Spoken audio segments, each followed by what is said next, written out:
Have you ever felt like you're caught in an invisible current, desperately paddling but going nowhere? That pervasive sense of stagnation, as if life is happening around you but never truly to you, is a common and often debilitating experience. For years, I believed this feeling was a personal failing, a lack of ambition or discipline. I'd see others seemingly gliding forward, achieving goals, and I'd sink deeper into a quiet despair, wondering why I couldn't just start.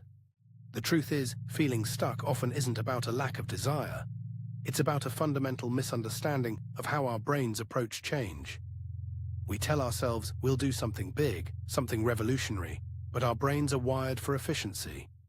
This is where the concept of activation energy comes into play. In psychology, it refers to the initial mental effort required to begin a task. The bigger the task feels, the higher the activation energy, and the more likely we are to procrastinate or simply not start at all. Think of it like pushing a boulder uphill. If you try to push the whole thing at once, you'll likely fail.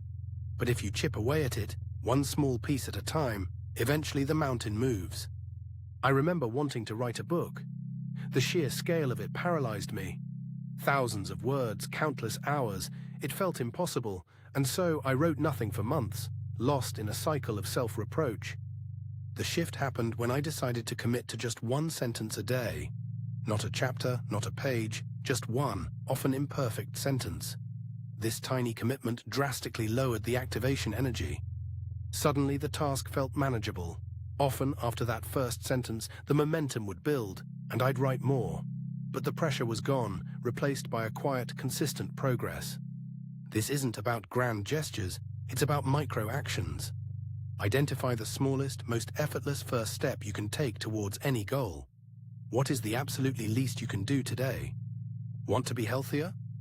Don't commit to an hour at the gym, commit to one push-up. Want to learn something new? Don't plan a whole course, watch a single 5-minute video. These seemingly insignificant steps bypass our brain's resistance to monumental effort. They build a neural pathway for action, making the next step just a little bit easier, and the next until you've built a powerful habit. The feeling of being stuck isn't a judgment on your character. It's a signal that your approach to change needs recalibrating. You aren't lazy, you're just trying to push too big a boulder. So break free by breaking it down. Embrace the tiny, consistent effort and watch as those invisible currents transform into a powerful river of forward momentum, carrying you towards the life you've always envisioned.